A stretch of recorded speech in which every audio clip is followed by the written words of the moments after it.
no Chinese leader can suggest that he does not have the will to bring about unification, because he will suffer criticism within the PRC regime. And it seems that maybe Xi Jinping has faced the same sort of criticism. It's interesting to speculate on why people in China are becoming more impatient, and maybe even Xi Jinping is becoming more impatient. My own view is that Beijing has a bad policy. Its approach for resolving cross-strait differences totally misunderstands the psychology of Taiwan people, the interests of Taiwan people, and the desire of Taiwan people for dignity. One country, two systems has never been popular. It's still not popular. It is even less popular today than it was 2 or 3 years ago because Beijing in Hong Kong has effectively destroyed the one country, two systems formula. The second option is war, using military means to solve the problem. Now, going to war is very risky. Trying to conquer Taiwan in some way would be a very difficult military task, particularly if it was an amphibious invasion. The first risk is that the United States would come to Taiwan's defense. The second risk is that Taiwan is successful in implementing and improving the overall defense concept, which makes it harder for the PLA to execute its military campaign. The third reason is that even if war was successful in bringing about unification, the damage to Taiwan would probably be tremendous. And the damage to China's reputation would be tremendous as well. The third option is basically between persuasion and war, and it's what I mentioned before, coercion without violence, using all kinds of means to attack not the island of Taiwan itself, but the psychology of Taiwan people, and to reduce their confidence in the future. Now, there's one option that exists theoretically, but it's not clear that Beijing has ever considered. And that option would be to accept that Taiwan has changed a lot since one country, two systems was formulated in the late 1970s and the early 1980s. And that if Beijing wants to make progress, it is going to have to adapt to the profound changes in Taiwan society. It is going to have to reformulate its approach to Taiwan and offer an approach that is more acceptable to Taiwan people and more likely to bring about success in Chinese policies.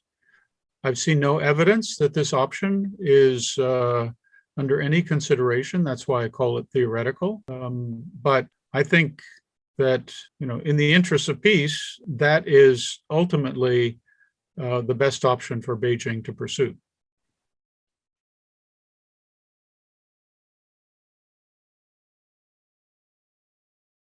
I think that the Pacific Defense Initiative is a good idea because it will concentrate our military capabilities in the region where they are most needed, and will, even if we are not absolutely clear in our declaratory policy, Beijing will know that it is running a risk if it tries to attack Taiwan.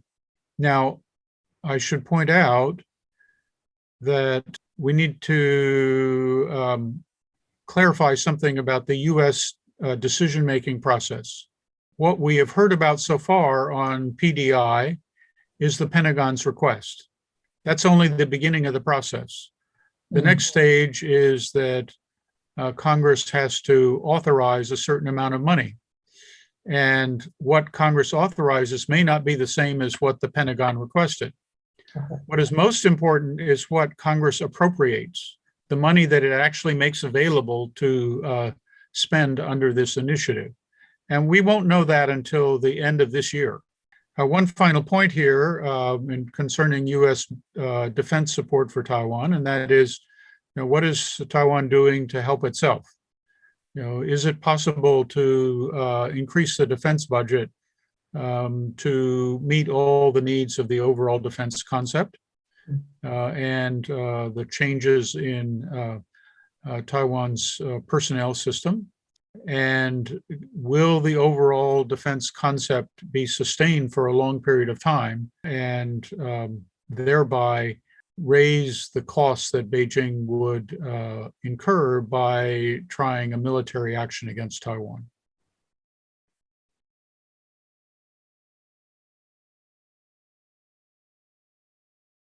I think that Taiwan's initial success in containing COVID was not necessarily because it was a democracy. It was because the public health officials had very strong ability to deal with the crisis. Because of SARS, they knew what to do in this situation. And so they kept the caseload very low. They kept the death rate very low. And Taiwan's democracy got credit for that, even though this was just as much technocratic ability. Now, obviously, if the government does a bad job, then the reputation of Taiwan's democracy suffers. And it's unfortunate that Taiwan has had this outbreak. I don't fully understand why it took place and the mistakes that were made. It seems like the government has moved to impose those constraints on human behavior that will, again, reduce the number of cases, reduce the number of deaths, reduce the number of hospitalizations. And as we see, the caseload is going down. And that's a good thing. Living as I do in the United States, I witnessed the worst example of bad government performance when it came to COVID. As a country, the